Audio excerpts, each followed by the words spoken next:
नमस्कार दोस्तों, देखो फिर से हम कंटिन्यू करते हैं लोकसभा। हम लोगों ने यहाँ तक पढ़ लिया था, आगे चलते हैं। ठीक है, देखो आगे है भारतीय भारतीय संविधान के अनुच्छेद 81 लोकसभा के गठन का प्रावधान करता है। देखो 79 क्या था, संसद का संरचना, 80 क्या था, राज्यसभा का संरचना, और 81 है लोकसभा का संरचना। ठीक है, तो भारतीय संविधान का जो अनुच्छेद 81 है वो लोकसभा के गठन के प्रावधान करता है। लोकसभा में अधिकतम सदस्यों की संख्या 552 हो सकती है, जो इस प्रकार है। लोकसभा में अधिकतम सदस्यों की संख्या 552 हो सकती है। अनुच्छेद 81 के क्लोज 1 या क के अनुसार सभी राज्यों के कुल प्रतिनिधि 530 से अधिक नहीं हो सकते, और अनुच्छेद 81 के क्लोज 1 के ख के अनुसार संघ के क्षेत्रों के प्रतिनिधि 20 से अधिक नहीं हो सकते, 20 से अधिक नहीं हो सकते। और अनुच्छेद 331 के तहत राष्ट्रपति की राय में आंग्ल भारतीय समुदाय प्रतिनिधि पर्याप्त नहीं है, तो समुदाय के अधिकतम 2 सदस्य को मनमोनित कर सकता है। लेकिन पता है क्या हुआ, 25 जनवरी 2020 को लागू 104वां संविधान संशोधन के अधिनियम 2019 के अनुसार लोकसभा और राज्य विधान सभाओं में आंग्ल भारतीय समुदाय के व्यक्तियों हेतु जो स्थान था ना आरक्षित प्रावधान का, वो निष्प्रभाव कर दिया गया, मतलब उसको हटा दिया गया। हालांकि जो भी 17वीं लोकसभा और 25 जनवरी 2025 से जो भी पूर्व विधानसभा के विघटन तक आंग्ल समुदाय सदस्यों हेतु आरक्षित बने रहेंगे। जो ऑलरेडी पहले से सिलेक्टेड है, चुना चुके हैं, वो अभी भी रहेंगे, उनका जब तक कार्यकाल खत्म ना हो जाता है। ठीक है, तो ये है हमारा लोकसभा। ठीक है, यहाँ तक क्लियर हो गया होगा कि भारतीय संविधान का जो अनुच्छेद 81 है वो लोकसभा के गठन का प्रावधान करता है, और अधिकतम 552 सदस्य हो सकते हैं लोकसभा में। और 81 का के अनुसार जो सभी राज्यों है, कितना राज्य है, अभी 28 राज्य है, तो 28 राज्य से 530 सदस्यों से अधिक नहीं हो सकते, और 81 के खा के अनुसार 20 सदस्यों से अधिक नहीं हो सकते। कहाँ से, संघ क्षेत्र मतलब यूटी से। ठीक है, ये बोला गया है। देखो अनुच्छेद 331 के तहत पहले क्या था कि लोकसभा में 2 प्रतिनिधियों को राष्ट्रपति मनमोनित करता था, अनुच्छेद 331 के तहत। लेकिन अब क्या हुआ कि 25 जनवरी 2025 को जब लागू हुआ 104वां संविधान संशोधन अधिनियम 2019, तो उसमें क्या किया गया, ये प्रावधान को हटा दिया गया। समझ रहे हो, तो ये आपको ध्यान रखना है। अब देखो लोकसभा के सदस्यों का चुनाव कैसे होता है। लोकसभा के सदस्यों का चुनाव प्रादेशिक प्रतिनिधि प्रणाली के आधार पर एकल निर्वाचन क्षेत्र में जनता द्वारा प्रत्यक्ष निर्वाचन से होता है। लोकसभा का चुनाव का वह सदस्य जीतता है जो अपने विपक्ष के उम्मीदवार से अधिकतम वोट प्राप्त करता है, अर्थात चुनाव प्रणाली को first past the post system कहा जाता है। मतलब जिसका सबसे ज्यादा सर्वाधिक मत होगा वही विजय हो जाएगा, काहे नहीं, एक वोट हो। जैसे माने किसी को लाया 100 वोट और किसी ने ला दिया 101 वोट, तो विजेता ये होगा। क्यों बोला गया है, क्योंकि उम्मीदवार को क्या बोला गया है, first past the post system, पहले आओ पहले पाओ, इस तरह से सिस्टम है। लोकसभा के सदस्यों को जो निर्वाचन सर्वाधिक वयस्क मताधिकार है वो 18 वर्ष रखा गया है। आधार गुप्त प्रणाली मतदाता द्वारा, जिसमें प्रत्येक व्यक्ति के मत का मूल्य दूसरे मत के मूल्य के बराबर होता है।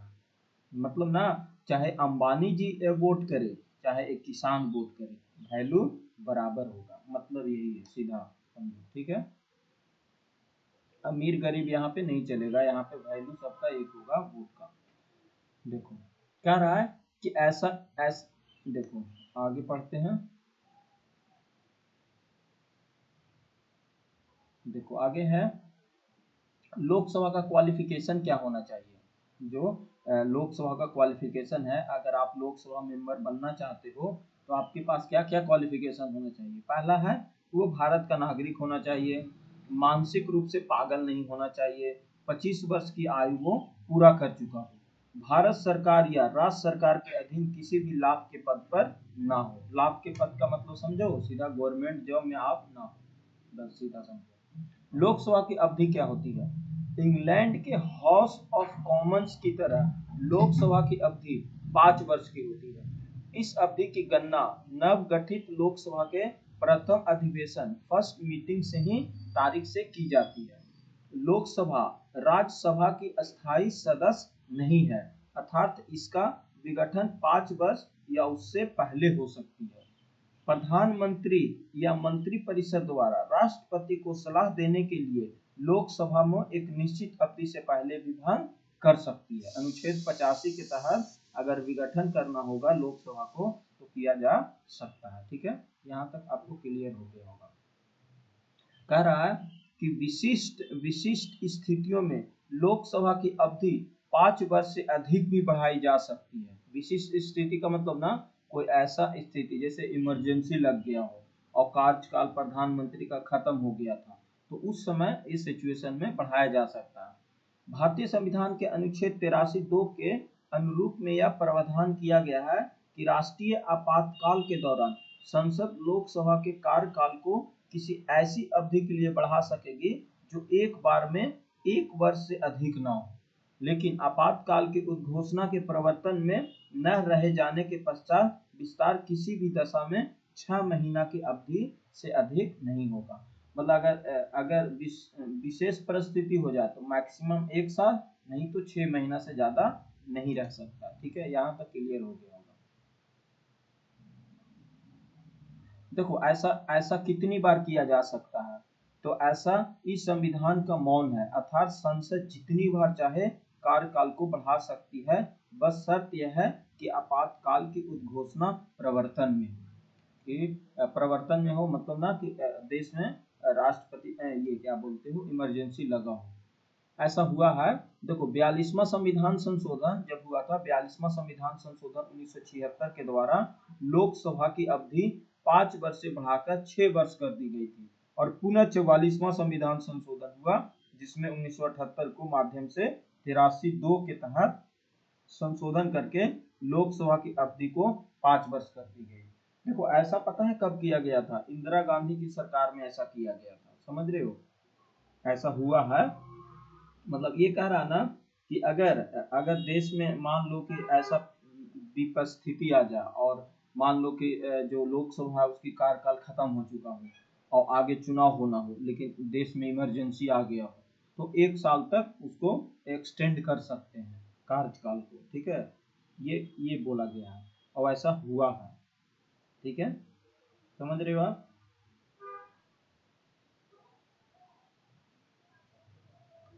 आगे चलते हैं। देखो आगे है, यहाँ तक क्लियर है। कह रहा है कि यदि यदि कोई संसद सदस्य 60 दिन की अवधि तक संसद की अनुमति के बिना सभी बैठकों में अनुपस्थिति रहता है तो संसद के द्वारा उसके स्थान को रिक्त घोषित कर दिया जाता है। मतलब अगर आप मेंबर ऑफ पार्लियामेंट बन चुके हो और 60 दिन से ज्यादा अगर आप अब्सेंट हो चुके हो तो आपको डिसमिस कर दिया जाएगा, आपका पद जो है वो खत्म हो जाएगा। कोई भी व्यक्ति एक ही समय संसद या राज्य विधानमंडल के किसी एक एक का सदस्य नहीं हो सकता। अगर कोई व्यक्ति निर्वाचित होता है तो दोनों में से एक को 14 दिन के अंदर राज्य विधानमंडल के सीट को खाली करनी होती है, अन्यथा उसकी सदस्यता समाप्त हो जाती है। जैसे राहुल गांधी जी आपको पता है ना, राहुल गांधी जी वायनाड से भी जीते थे और कहाँ से जीते थे? रायबरेली से, दोनों जगह से जीते। तो उनको एक ही सीट रखना होगा, ऐसा नहीं कि दोनों सीट रखेंगे, नहीं एक ही सीट। तो उन्होंने क्या किया, 14 दिन के भीतर में जो वायनाड था वो सीट को उन्होंने खाली कर दिया, बोला कि मैं यहाँ नहीं रहूंगा, मैं रायबरेली ही रहूंगा। ठीक है, तो ये होती है। यहाँ तक आपको क्लियर है? तो लोकसभा के पदाधिकारी की बात करते हैं, ऑफिस ऑफ लोकसभा। तो भारतीय संविधान के अनुच्छेद 93 से 97 तक लोकसभा के अध्यक्ष और उपाध्यक्ष से संबंधित प्रावधान किए गए हैं। ये दोनों ही आंतरिक एक पैनल के द्वारा नियुक्त किया जाता है जो इन पदाधिकारियों के कार्य और कर्तव्य का निष्पादन करता है। जैसे पहला होती है अध्यक्ष, जिसको स्पीकर बोला जाता है, लोकसभा स्पीकर। देखो, लोकसभा का स्पीकर लोकसभा का ही सदस्य होता है। जैसे अभी ओम बिड़ला जी हैं तो वो मेंबर ऑफ पार्लियामेंट का ही सदस्य है।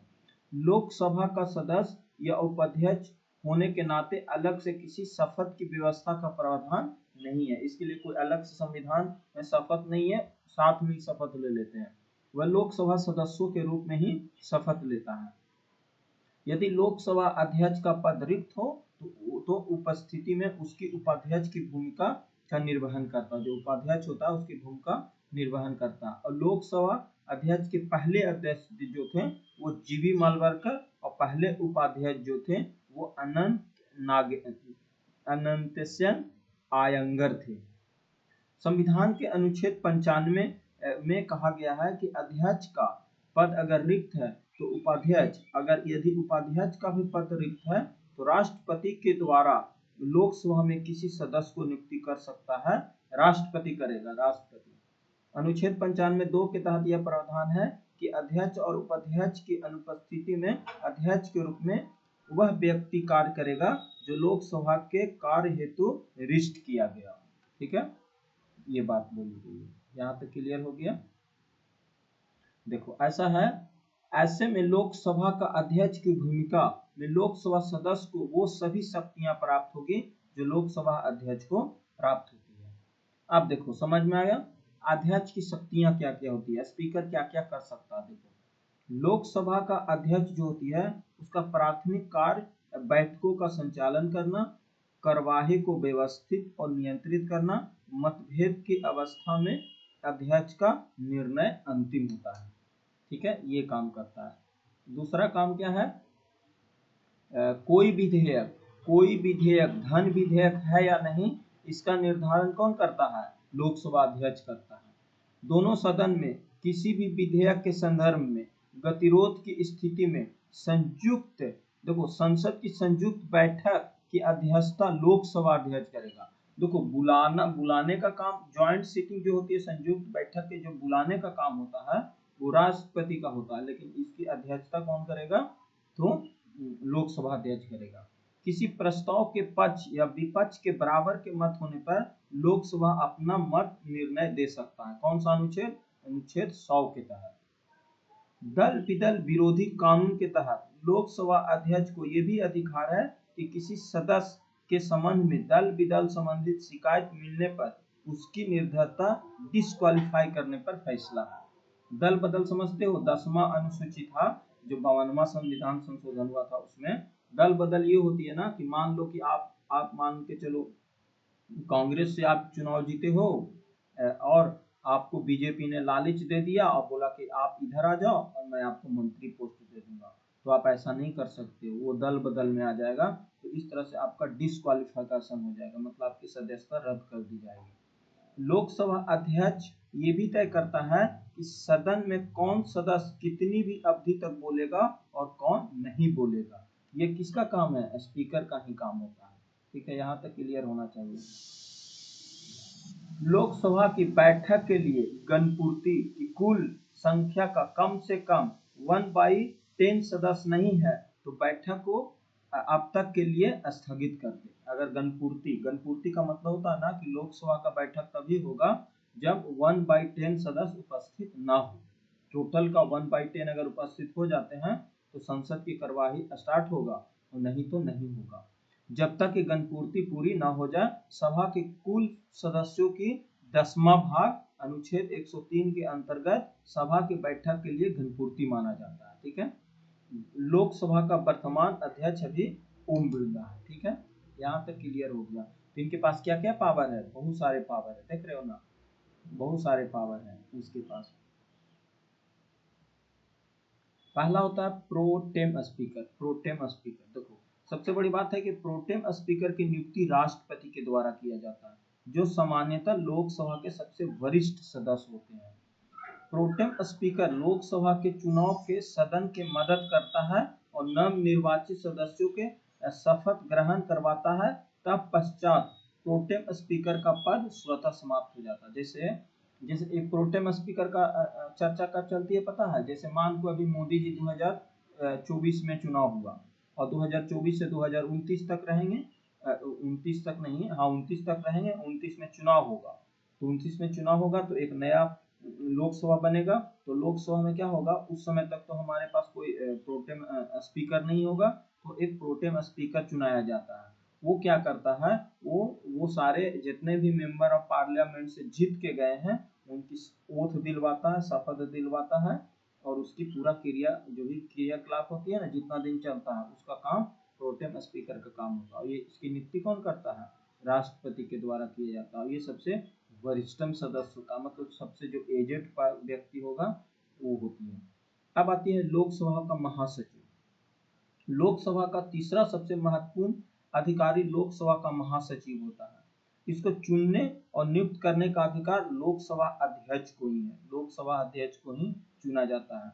देखो, एक होता है लोकसभा अध्यक्ष, उपाध्यक्ष, और फिर इसके बाद आता है महासचिव। देखो, महासचिव एक प्रशासनिक पद होता है। प्रशासनिक पद मतलब कोई आईएएस अधिकारी ही होता होगा। प्रशासनिक पद होता है जो सदन से संबंधित सभी प्रशासनिक कार्यवाही का संचालन करता है और संसद का अस्थायी अधिकारी होता है। मतलब ये मतलब ना कि अगर संसद भंग भी हो जाए, कुछ भी हो जाए, तो ये महासचिव का तो पद खत्म नहीं होगा, लेकिन ये व्यक्ति जॉब में रहेगा। ये होती है। तो महासचिव एक प्रशासनिक अधिकारी होते हैं जो आईएएस होते हैं, मेनली जो वरिष्ठ आईएएस होते हैं जिनके पास काफी सालों का एक्सपीरियंस रहता है जॉब में, वो बनते हैं। ठीक है, तो यहाँ तक आपको क्लियर हो गया होगा। अब आती है अध्यक्ष और उपाध्यक्ष। लोकसभा सदस्य न होने पर पद रिक्त कर देगा। अध्यक्ष उपाध्यक्ष, देखो अध्यक्ष उपाध्यक्ष को और उपाध्यक्ष अध्यक्ष को अपना त्याग पत्र दे सकता है।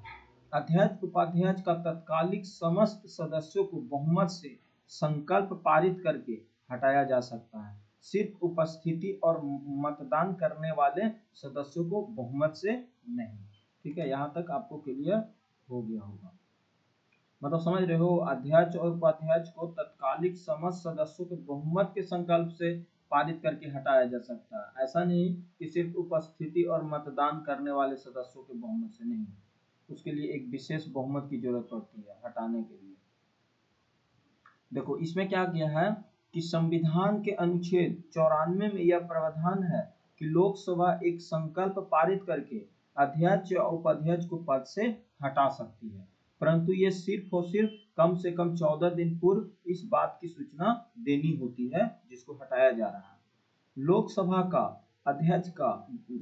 अध्यक्ष का भारत की संचित निधि से वेतन दिया जाता है और इस संदर्भ में संसद में उसका मतदान नहीं होता। लोकसभा में इसके कार्यों और आचरण से संबंध ना तो चर्चा की जा सकती है और ना ही इसकी आलोचना। मतलब ना, जैसे मान लो कि जो भी चर्चा चलती है लोकसभा में या राज्यसभा में, उसको आप आलोचना भी नहीं कर सकते हो, ना कोई जो भी आचरण वगैरह है ना, ऐसा नहीं कि आप सुप्रीम कोर्ट चले जाओ, नहीं, ऐसा कुछ नहीं होता है। उन लोग को एक विशेष बहुमत दिया गया, विशेष अधिकार दिया गया है अनुच्छेद 105 के तहत। देखो, अब है लोकसभा की शक्तियां और कार्य। भारतीय लोकतांत्रिक व्यवस्था में लोकसभा संसद का एक लोकप्रिय सदन है। इसके पास दूसरे सदन राज्यसभा की तुलना में ज्यादा शक्तियां प्राप्त हैं। कुछ शक्तियां जो निम्नलिखित है, क्या क्या है समझते हैं। देखो, सबसे पहले है कि सभी प्रकार के विधेयकों के मामले में लोकसभा को राज्यसभा के समान या उससे ज्यादा शक्तियां प्राप्त हैं। मतलब ना, अगर आप देखोगे जितने सारे बिल बनती है या जो कानून बनने के लिए आता है, तो या तो लोकसभा के बराबर या राज्यसभा के बराबर या राज्यसभा से ज्यादा शक्तियां प्राप्त है, कम नहीं। धन विधेयक का अनुच्छेद 110 है। वित्त विधेयक टाइप 1 सिर्फ और सिर्फ लोकसभा में ही प्रस्तावित किए जा सकते हैं। धन विधेयक जो होती है, मनी बिल, अनुच्छेद 110 में, और वित्त विधेयक के सिर्फ टाइप 1 के, वो सिर्फ और सिर्फ लोकसभा में ही प्रस्तावित किए जाते हैं। किसी विधेयक के संदर्भ में दोनों सदनों के गतिरोध होने की स्थिति में संयुक्त बैठक अनुच्छेद 108 बुलाई जाती है, जिसकी अध्यक्षता लोकसभा अध्यक्ष करते हैं। जो लोकसभा के मजबूती स्थिति को परिचायक है। क्योंकि आपको पता है कि लोकसभा क्या होती है, मतलब जब वोटिंग की पारी आएगा तो क्या होंगे, लोकसभा स्पीकर भी वोट करेंगे, और लोकसभा स्पीकर ज्यादा से ज्यादा देखोगे ना तो पक्ष वाले होते हैं, तो मजबूती तो है, वो ज्यादा अपने पक्ष तरफ लेंगे ना। यह तत्व है कि संविधान संशोधन और धन विधेयक को छोड़कर अन्य सभी मामले संयुक्त बैठक में बुलाए जाने का प्रावधान है। मतलब ज्यादा से ज्यादा जो संशोधन वाले होते और धन विधेयक को छोड़कर, अमेंडमेंट को और धन विधेयक को छोड़कर अन्य सभी मामले जो होती है वो संयुक्त बैठक में बुलाया जाता है। जैसे कोई बड़ा बिल आ गया हो, अमेंडमेंट, संविधान में अमेंडमेंट करना हो, बहुत सारे ऐसे जो मामले जटिल होती है उसमें संयुक्त अधिवेशन को ही बुला के किया जाता है जनरली।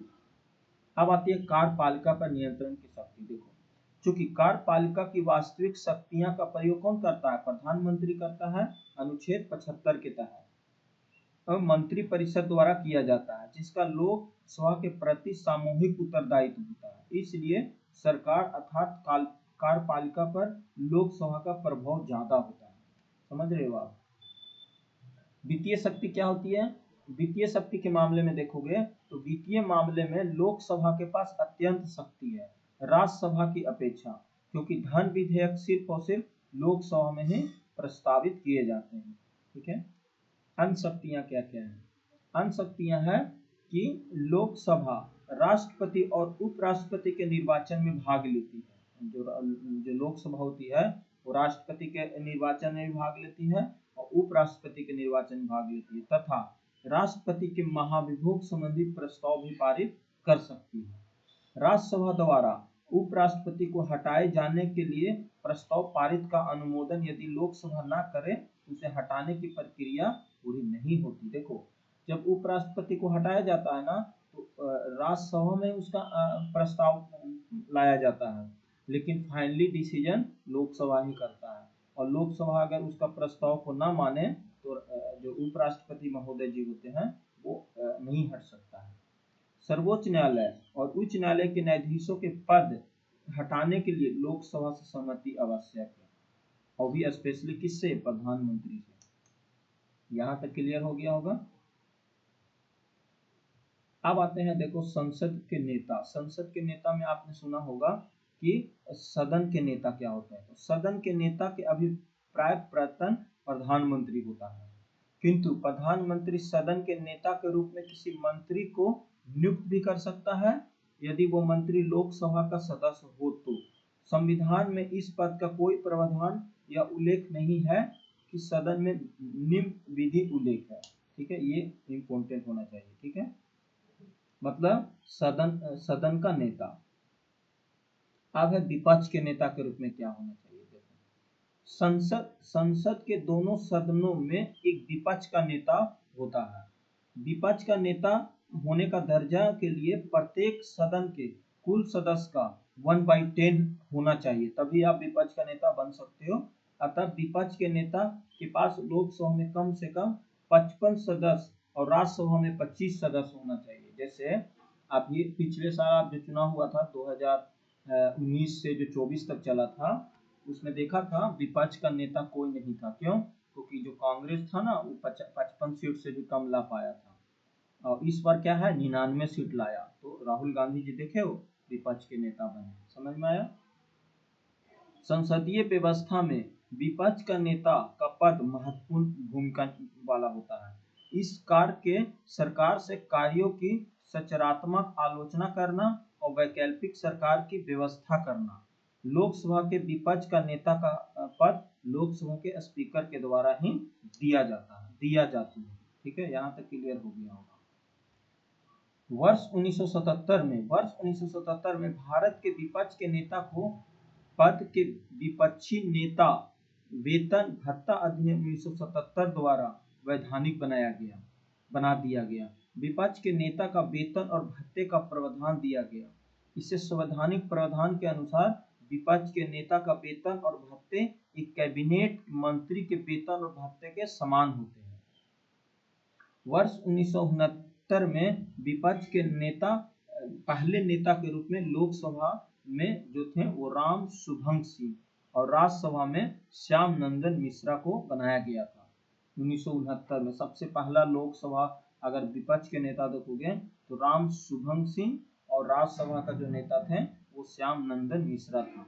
लोकपाल, मानवाधिकार आयोग, केंद्रीय सतर्कता आयोग और मुख्य सूचना आयुक्त की नियुक्ति के लिए विपक्ष के नेता का सहमति होना आवश्यक है। जैसे कोई भी बड़ा अपॉइंटमेंट करना है हमारे देश में तो पता है विपक्ष के नेता को बहुत जरूरी होता है उसकी मशवरा लेना। अगर आप नहीं लोगे तो फिर क्या होगा, क्या होगा, समझ में आया? बिल्कुल, मतलब उसका डिसीजन आपको लेना पड़ेगा। ठीक है, यहाँ तक क्लियर हो गया। संसद के नियम और संबंधित उल्लेख है। अब है व्हीप संकेतक। देखो, प्रत्येक राजनीतिक दल का संसद में अपना व्हीप होता है, चाहे वो सत्ता में हो या विपक्ष में हो।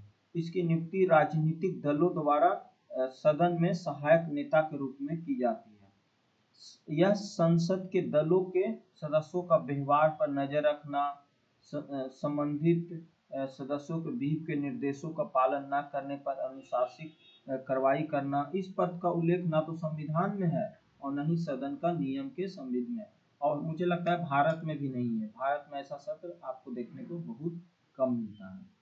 तो समझ में आ गया क्या होती है, बहुत इम्पोर्टेंट है। अब है संसद सत्र। देखो, संसद सत्र क्या होती है? संसद को समय समय पर विभिन्न सत्रों के लिए एकत्रित होना पड़ता है। भारत में साधारणतः तीन बार संसद के सत्र आयोजित किया जाता है। एक बजट सत्र जो फरवरी में आएगा, अब आने वाला है, कुछ दिन बाद, महीने बाद आएगा। फिर होती है एक मानसून सत्र जो बारिश के मौसम में आता है, जुलाई से अगस्त के समय में, और एक ठंडा नवंबर से दिसंबर जो अब शुरू होगा, आने वाला समय में शुरू होगा। सत्र आहूत क्या होती है? संविधान के अनुच्छेद 85 का ये व्यवस्था किया है कि राष्ट्रपति समय समय पर संसद के प्रत्येक सदन में ऐसे समय पर स्थान का अधिवेशन के लिए बुलाया जाएगा जिसे उचित समझे। संसद के 2 सत्रों के मध्य किसी भी स्थिति को 6 माह से अधिक का अंतराल नहीं होना चाहिए, और संसद का सत्र राष्ट्रपति बुलाता है जब प्रधानमंत्री और कैबिनेट उससे संबंधित अपनी सलाह दे।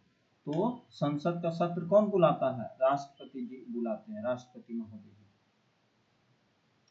संसद का सत्र तात्पर्य प्रथम बैठक से सत्रवाहन के बीच अवधि में है। यदि लोकसभा के मामले में सत्रवाहन के नियत तिथि से पहले ही राष्ट्रपति द्वारा लोकसभा विघटित कर दी जाती है तो विघटन की तिथि से अवधि में ही संसद का सत्र कहा जाता है। ठीक है, ये है। देखो, राष्ट्रपति का अभिभाषण कब होती है? लोकसभा, देखो लोकसभा के चुनाव के पश्चात पहले सत्र की शुरुआत और प्रत्येक वित्तीय वर्ष से पहले सत्र की शुरुआत पर राष्ट्रपति संसद के संयुक्त अधिवेशन के रूप में संबोधित करता है। जैसे 5 साल का टाइम खत्म हो गया तो जो पहला साल शुरू होगा उसमें राष्ट्रपति जी संबोधित करेंगे, और हर साल जो नया बजट शुरू होता है ना उसमें संबोधित करते हैं। यह राष्ट्रपति का व्यक्तिगत भाषण नहीं होता बल्कि मंत्रिपरिषद द्वारा तैयार सरकार की नीतियों और भावी कार्यक्रमों को चर्चा का स्वरूप होता है। मतलब जो राष्ट्रपति जी भाषण देती है ना वो अपने मन से नहीं देती है, जो लोकसभा का पूरा मंत्रिपरिषद और प्रधानमंत्री के जो कार्यालय होता है ना वहां से उनको पूरा स्पीच लिखा जाता है। सरकार ने एक साल में क्या क्या किया, महिलाओं के लिए क्या किया, बच्चों के लिए क्या किया, एजुकेशन में उन्होंने क्या किया, साइंस डेवलपमेंट में क्या किया, सब आप देखोगे ना तो राष्ट्रपति उनको दोहराती है और सरकार को तारीफ करती है। डेम लक एंड पंगु संत, इसका क्या होती है? यह नई लोकसभा के गठन से पूर्व वर्तमान लोकसभा का अंतिम सत्र होता है, और वर्तमान लोकसभा के वे सदस्य जो नई लोकसभा हेतु निर्वाचित नहीं हो पाते उसे डेम लंक कहा जाता है। ठीक है, यहाँ तक समझ में आ गया होगा। आगे स्थगन। स्थगन का मतलब होता है सामान्यतः स्थगन द्वारा संसद के कुछ मिनटों, कुछ घंटों या कुछ दिनों के लिए निलंबित कर दिया जाता है। सदन का स्थगन करने के अधिकार पीठासीन अधिकारी के पास होता है। स्थगन द्वारा केवल बैठक में निलंबित किया जा सकता है, सदन के सत्र को नहीं। मतलब समझ रहे हो? जैसे जिसका स्थगन होता है, जैसे कुछ होता है ना, सत्र का स्थगन कर देता है, तो उस समय उसको निलंबित कर दिया जाता है।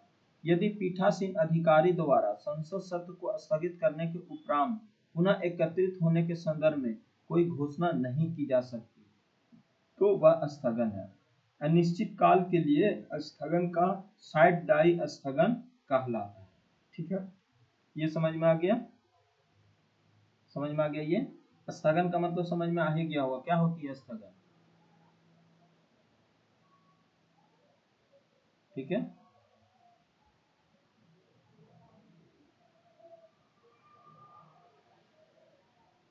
समझ में आया? ये स्थगन का मतलब समझ रहे हो क्या होती है?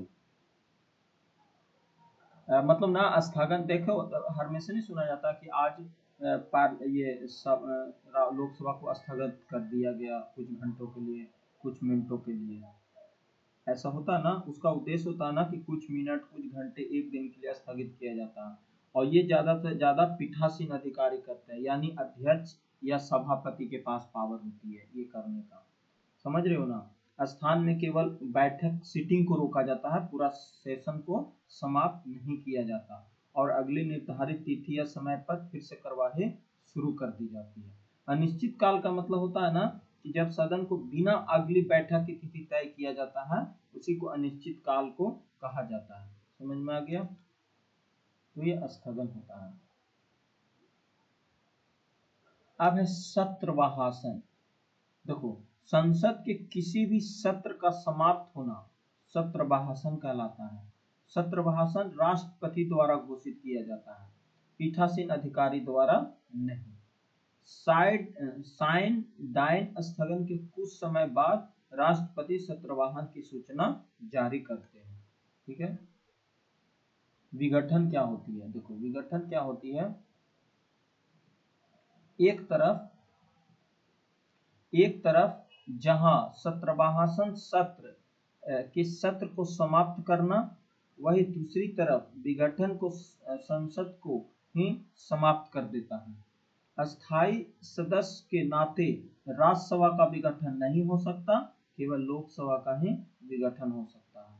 भारतीय संविधान का जो अनुच्छेद 85 है, वो राष्ट्रपति को यह शक्ति देता है कि वह समय समय पर लोकसभा को विघटित कर सकता है। साधारणतः क्या होती है? राष्ट्रपति मंत्रिपरिषद की सलाह से ही लोकसभा को विघटित कर सकता है। समझ रहे हो आप? और भी अनुच्छेद 85 के तहत। देखो, विघटित किन कारणों से होता है? यह लोकसभा का या तो कार्यकाल पूरा हो गया होता, यदि राष्ट्रपति को किसी विशेष कारणों से कार्यकाल पूरा होने से पहले लोकसभा को विघटित करने का निर्णय करे, यह निश्चय प्राय तब आती है जब सरकार अपना बहुमत खो देती है। और खो देती है तो पता है किसके कहने से बोला जाता है? उसको प्रधानमंत्री बोलता है कि आप इसको भंग कर दीजिए, अपने मन से नहीं करता है। ठीक है, यहाँ तक क्लियर हो गया होगा अच्छे से। अब है विघटन के विधायकों का आती प्रभाव क्या होता है? देखो, लोकसभा के विघटन से विभिन्न प्रस्ताव, संकल्प, नोटिस इत्यादि समाप्त हो जाते हैं। संविधान के अनुच्छेद 107 में उन परिस्थितियों को बताया गया है जिनमें कोई विधेयक व्यापक लैप्स अथवा समाप्त हो जाते हैं। जो विधेयक लोकसभा में लंबित है अथवा लोकसभा में पारित हो चुके हैं किंतु राज्यसभा में लंबित है, तो ऐसे विधेयक को लोकसभा में विघटन के साथ ही समाप्त हो जाते हैं। समझ रहे हो ना? क्योंकि वो तो पूरी तरीके से बिल बना ही नहीं, साइन हुआ ही नहीं राष्ट्रपति के पास, वो पेंडिंग पड़ा हुआ था, तो वो खत्म हो गया। या कोई विधेयक राज्यसभा से शुरू हुआ और राज्यसभा में ही लंबित है किंतु लोकसभा द्वारा पारित नहीं हुआ, तो वो विधेयक विघटन से समाप्त नहीं होते। क्यों? क्योंकि जब भी कोई नया लोकसभा आएगा तो वो उसको पेश किया जाएगा। राष्ट्रपति के पास भेजा गया विधेयक यदि राष्ट्रपति द्वारा पूर्ण विचार के लिए वापस लौटाया गया हो, ऐसा विधेयक लोकसभा के विघटन के पश्चात खत्म नहीं होता। क्यों? क्योंकि वो राष्ट्रपति के पास से होके आ गया है। समझ रहे हो ना? क्योंकि वो क्या बोलते हो, लोकसभा से भी और राज्यसभा से पास हो चुका था, ऐसा नहीं कि वो पेंडिंग था। किसी विधेयक विधेयक पर संसद के दोनों सदनों को गतिरोध की स्थिति में संयुक्त अधिवेशन बैठक बुलाई गई हो, तो राष्ट्रपति द्वारा इसका आशय सूचना दे दी गई हो, तो लोकसभा के विघटन पर विधेयक समाप्त नहीं होता। समझ रहे हो ना? देखो, गतिरोध कब उत्पन्न होता है? जब वो पेंडिंग में हो या तो बात दोनों से बन नहीं रहा हो, तो उस समय राष्ट्रपति